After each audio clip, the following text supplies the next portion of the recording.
You're listening to That Home Loan Hub. I'm Zibuni Salimova, here to make home loans and property investing simple, smart and stress-free. Let's get you closer to your property dreams. If you're wondering about financial services, in particular about KiwiSaver, this is the episode for you. I've got Dave Cobson. He asked me to call him Dave, not David, because he feels like I'm his mother. Dave Cobson here with me today, and he's from Booster Financial Services, and we're just going to dive into anything KiwiSaver. Hello, Dave. Good morning. How are you? Wonderful. Thank you so much for coming along today. That's all right. Lovely to have you here. We met a few months ago. You've done a presentation with me recently. You were one of the guests. For those that are subscribed to my mailing list, you would know about that one. We did it in person.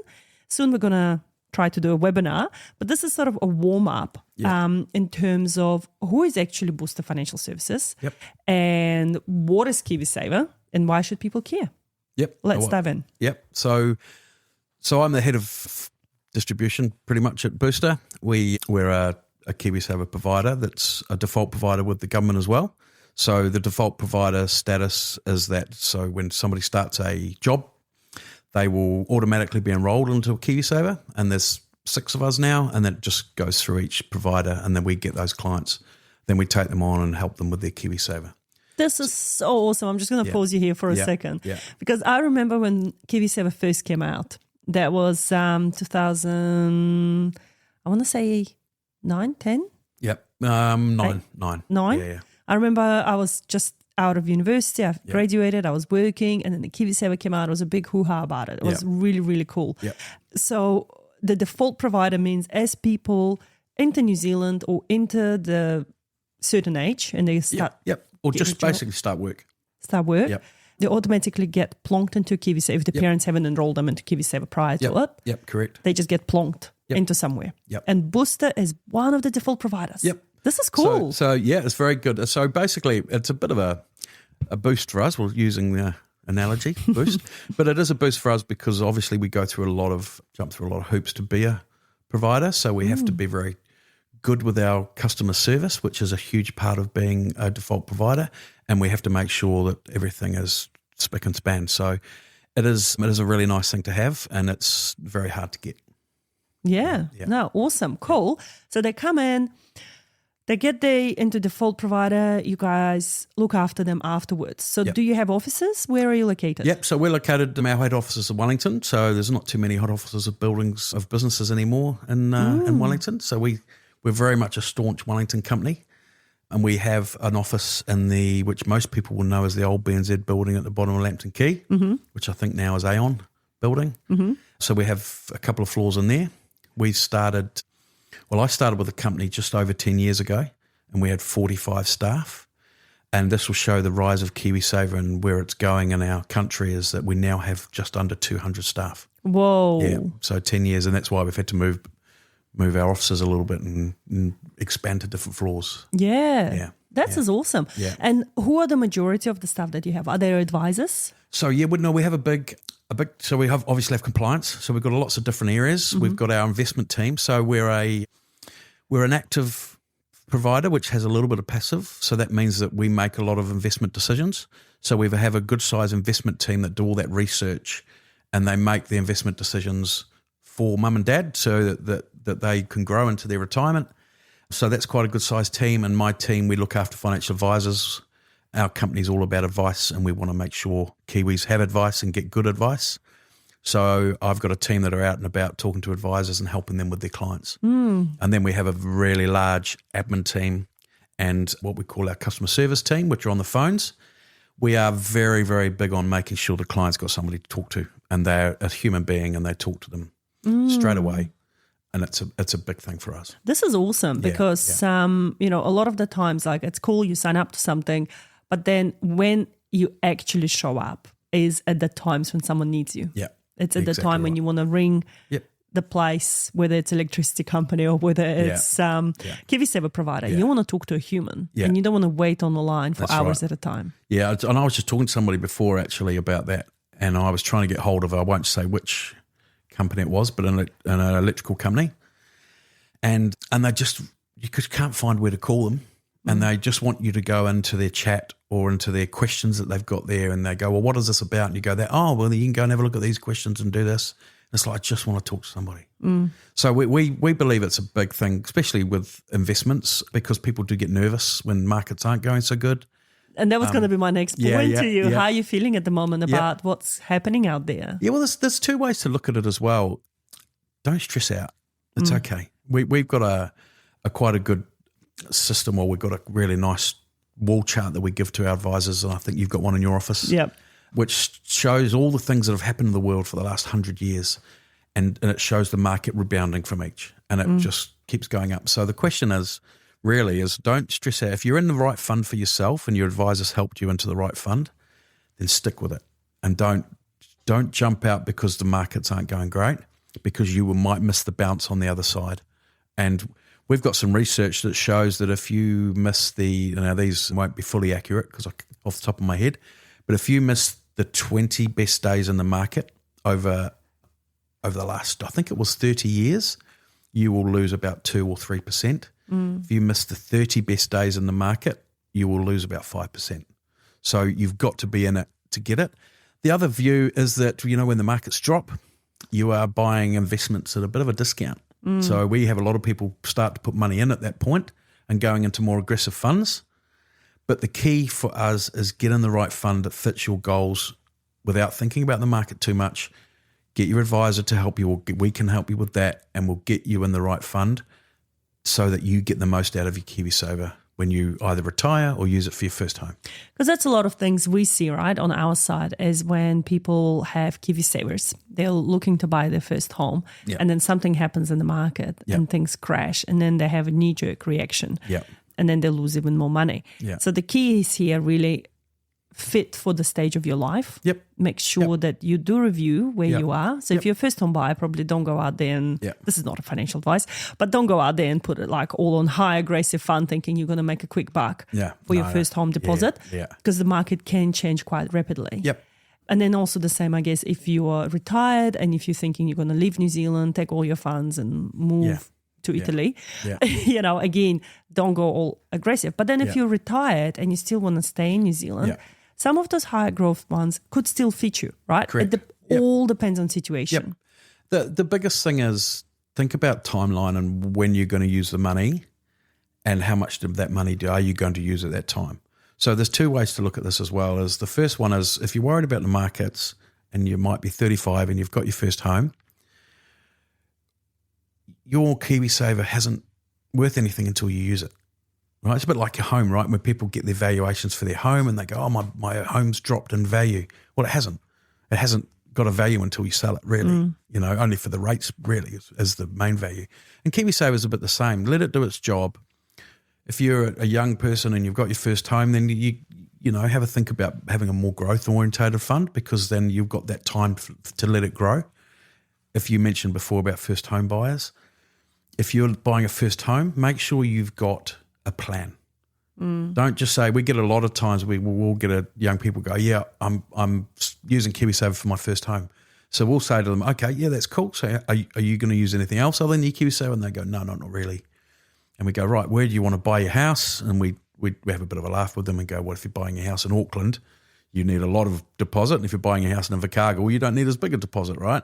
But we want to make sure that you've got the right goal, because if you haven't got enough money and you tell us, I want to buy a house in 2 years, and it's just not realistic. You need to think about how much you're putting into your KiwiSaver. So am I putting enough to get me to that goal, or do I need to push my goal out? And if you push your goal out, then obviously your investment is different to the 2-year time frame to a 5-year time frame, and then you can think about how you do your investment. And the good changes recently, I guess, is the government has pushed the compulsory KiwiSaver contributions. It's 3.5% now. It's going to be 4% in 2028. So they've done that that's from your employer. So the reason they put that up is it was too low. Really, I mean, we're miles behind Australia when it comes to putting money into. They're like what, people. 10%? Oh yeah, they're between 10 and 12%, depending on which state. But we in New Zealand, we've got it. It's here. They're going to start putting it up, but they've done it slowly so that companies can get used to paying that, because they have to pay it, of course. So they have to pay a bit more money. But it's great. So that will be going up to 4%. But think about, actually, can I afford another percent or another 2% to get me to where I want to be? I was just telling you earlier, wasn't I, that when I turned 55, I know I only sound about 28, but I'm 55. But when I turned 55, I thought, oh my God, I've got to think about my retirement now. It's not really been on the top of my mind. And then I've gone, all right, I need to do something here. And I changed my contributions to 10% of my salary instead of the 4 that I was Did you get advice on that?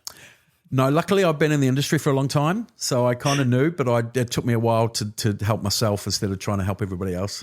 I usually call it the builder's house. Yeah. You know how the builders never have the time to build, That's right. to finish off their own house. Yeah, it's a bit like that. Yeah. Interesting. Okay. So you're contributing now about 10%. Yep. Plus from your employer. Yep. So they give me 4. Well, our employer's pretty good. They give us 4.5 at the moment, I think.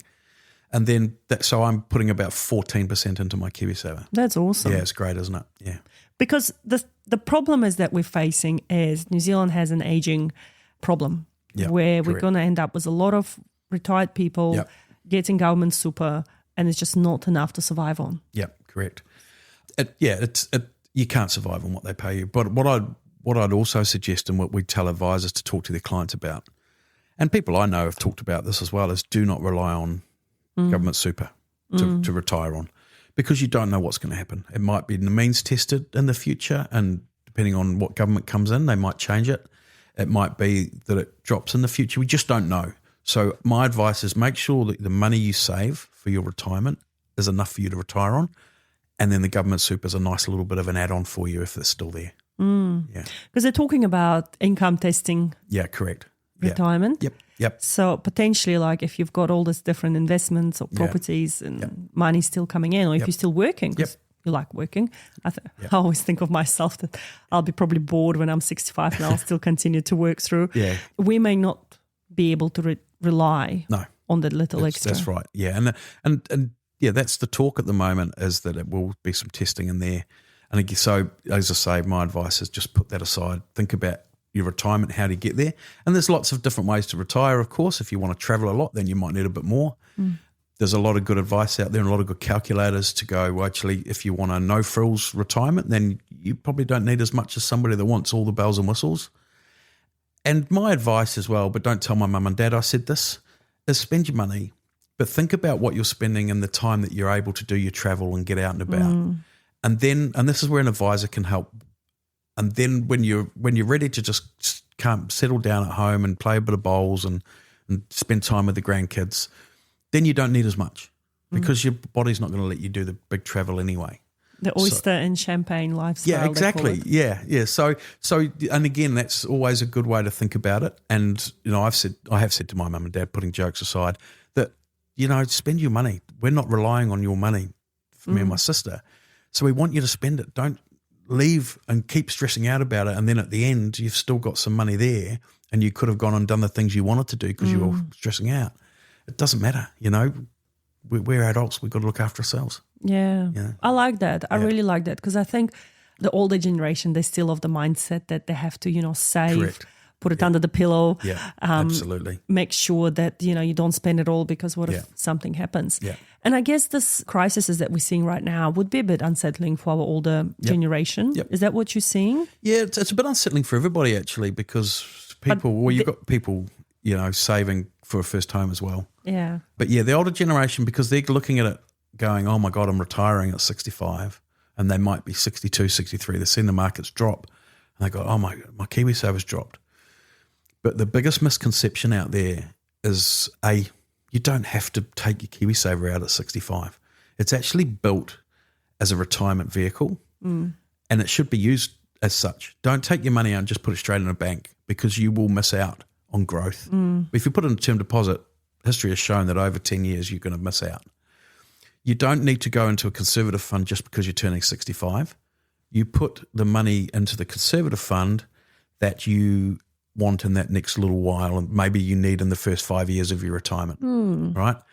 There still should be some growth assets in your thinking. And a lot of people have that misconception that I need to go conservative just because I'm retiring. Yeah. But it's not the case. I truly hope my mother is listening to this as well, because she's just sitting in a conservative fund with the bank, and nothing against banks, but I just feel like she's not getting the best return for her buck. Yeah.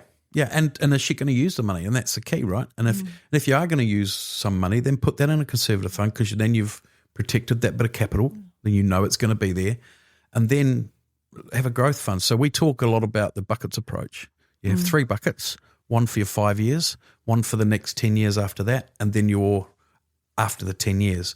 And in each bucket, you've got a conservative, the middle bucket's more balanced related, and the end bucket's still got growth assets or a high growth fund in there. You can decide how aggressive you want to be in that bucket, and then in theory, each bucket fills each other as you need the money more, and then what you're doing, you're still making the most of the markets for your 10, 15-year horizon, rather than just going, oh my God, it's just sitting in the bank now and I'm getting, what are the bank rates at the moment? 3%? Yeah, 3%. 3%, yeah. It's a bit sad. And they've got their place in the market, right, as a portion of your funds, but not all of it. Yeah. Exactly. I'm still thinking about my mother, thinking I'm probably her retirement fund. Yeah. She probably thinks that, you know, I got all her buckets. Yeah, well, that's the other opposite way of thinking about your retirement, isn't it? And I've told my son that. I said, I'm just going to spend my money, mate, and then I'm moving in with you and your partner. Well, that's what she did. Yeah, there you go. So I need to educate my son a bit more. Yeah, exactly. I like that. I think, Dave, what I'm seeing from where I'm sitting across multiple different hats that I'm wearing, women are missing out the most at the moment. Yep. And there's been research done on that. There's, the whole pay gap that we're facing, because women are the ones that will be taking time off to look after the families. Yeah. They're usually the ones that are caregiving for their parents. Yeah. They're the sandwich caregivers, as we call them. Yeah. They look after the parents and the children. Yeah. And then when they do return to work, usually they're not earning as much as their counterparts. Or could be part-time, right? So I've had a few staff that are like that. Yeah. So how can we battle that issue? That's a big question. I'm challenging you here. It's a big question, isn't it? Yeah. Look, I think it's definitely needs to be government-led a little bit. But I think a lot of it is around education as well. So when somebody goes off to have a child, and, I'm not saying which caregiver, because obviously I would have loved to have spent time at home looking after my son at the time. So, but the education is actually, if you're earning this as a family, not just as an individual, and you know that this much is going to your KiwiSaver, then why don't you put 2% into the other person's KiwiSaver at the same time as a family, so that that's still growing and it's still doing its job? I think we need to educate. I think we need to, and you're right, and we need to make sure that we are taking that into account if something happens to a relationship. Yeah, because that was going to be my next thing. Because KiwiSaver can't be owned jointly, of course. No. So that's an individual ownership. But we are seeing that when that does happen, that it's taken into account in the tidy up of everything. But usually the women would go, oh, well, he worked, that's his KiwiSaver, I'm not eligible for it. They don't even know that they can. And that's the education bit, right? Yeah. Yeah, is just to make people realise how important, and not just KiwiSaver, but savings, to lead to your retirement or whatever you want to do, is a whole thing, not just an individual thing. It's a family thing, and that family thing is you're a team, aren't you? And you're a team that's bringing up your children and working. So I think there's a lot of education we need to do. Yeah. One thing I did for my kids when they were born is I got them all set up with KiwiSavers. Excellent. Number one child got very lucky because the government was still giving out $1,000 kickstart. Yeah. And then the others missed out. Yeah. So I think, I don't even know what the KiwiSaver balances are. I need to. Brilliant. Yeah, that's the best way to think about it. Let it do its job. Yeah. The beauty of putting money into a kid's KiwiSaver, and I did exactly the same, obviously. My son got the $1,000 kickstart. We got him looking at it quite early so he could see the growth in it as well. So that's maybe a little bit of advice to help your kids start to understand money from an early-ish age. I would say we started my son looking at it maybe from about 12 or 13. Okay. But putting some money in for them on a regular basis, think about it this way, they can then start to use that KiwiSaver for their purchase of their first home, right, instead of starting from scratch. And that's the beauty of KiwiSaver as well. You cannot withdraw it just for the fun of it. Yeah. You have to, not have to. The first time you can withdraw is usually for your first home, and then it just sits there until retirement, unless there is some hardships that happen or you move. Yeah, there's obviously, and you can take it out for illness, but it has to be fairly serious illness, unfortunately. And hardships is a big thing, especially after COVID. A lot of people were applying to use the KiwiSaver to help them get through, which was fine. But you do have to prove that you are in hardship. So you do need bank letters, and you need to It's a bit intrusive, if I'm honest, but it's there for people that need it. Yeah. And you don't have to take all of your KiwiSaver out for your hardship. You just tell us what you need, and here's the reasons why, and then it goes to our trustee, which is a public trust. They'll make the final decision whether that's done or not. But there's a lot of them at the moment, unfortunately.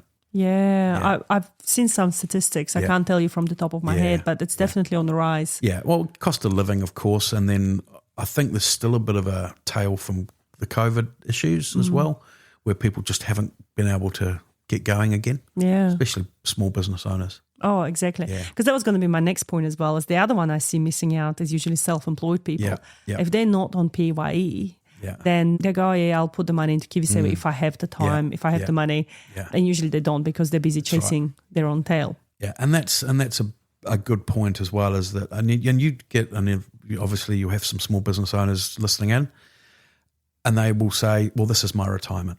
My business is my retirement. Right? And that's all great and well, but don't put all your eggs in that basket. Just drip feed yourself some money into your KiwiSaver.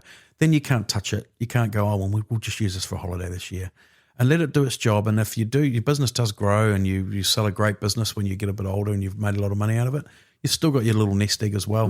That can be for when you get a bit older and you're 80 odd and you spend all your money, it's still there. And that's where I guess I felt a little bit sad was the whole government contributions dropping, because I felt like those government contributions was a really nice bonus incentive for the self-employed people or for stay-at-home mums that would put the money extra and go, I got a little bit extra back. But with those things dropping off, I think that demotivates people. Yeah, I think you're right. And then we saw that a lot. People just put their 1,042 in and get their $500 from the government. 521. Yep, give or take. So, but yeah, I agree. It has probably demotivated people a little bit to go, well, what's the point now? But think about yourself in the future, I think, is my advice. We can't change that, but what you can do is make sure you're just ticking away. And the other thing, just going back to the kids for a moment here, my tip is always to the people that, look, we live in such a consumer world right now, and I'm sure every person would have toys coming out of all the cupboards and kids having so much gear and stuff like that. Just think for the next birthday, if the grandparents are asking you, what does little Johnny want for his birthday? Maybe little Johnny doesn't need anything, and you could just take $50 from the grandparents and put it into the KiwiSaver. Yep. And then show them. Go into the portal of your provider and have a look at what it's doing, where it's invested and why. Because education for our youngsters coming through around financial literacy is a big thing. But on that as well, it's those of my vintage will remember bonus bonds. And grandparents used to buy a lot of bonus bonds for kids, My sister's kids had them from their other side of the family. They used to buy them all the time. And so that was a thing. So why can't this, and KiwiSaver was a lot more secure than bonus bonds. But obviously that's finished now, but why not use that as a thing and make a big thing of it and go, look, I've put a couple of $100 into your KiwiSaver for you. It's going to help you get to your first home. Yeah. Here it is, and here is what it's done in the last little while. Yeah. Because I always look at it, and it pains my heart, and I think that's just my financial soul, that you give $50, right, to two different kids. One will put it into KiwiSaver, let's say, and then one will go and buy something with it. The moment they buy something with it, it depreciated. It's gone. It's lost its value straight away. The one that puts it into the KiwiSaver, it's going to multiply itself year on year on year. Again, that comes back to the education part as well. So we have what we call our Booster Foundation, which is our charitable trust, which basically is set up to help educate New Zealanders and young New Zealanders, or like you said before, females or different genres that struggle with it, that they go out into those regions or into the different areas and help educate financial literacy and help people understand their financial journey is not just about ignoring it, and so it's got to happen more, in my opinion. That's so important. Because see, I always say this, I'm from a country that doesn't have a net to catch you. There is no social net, we don't have benefits. We don't really have, the super you get is so sad. It's probably just enough for a loaf of bread for a lot of people.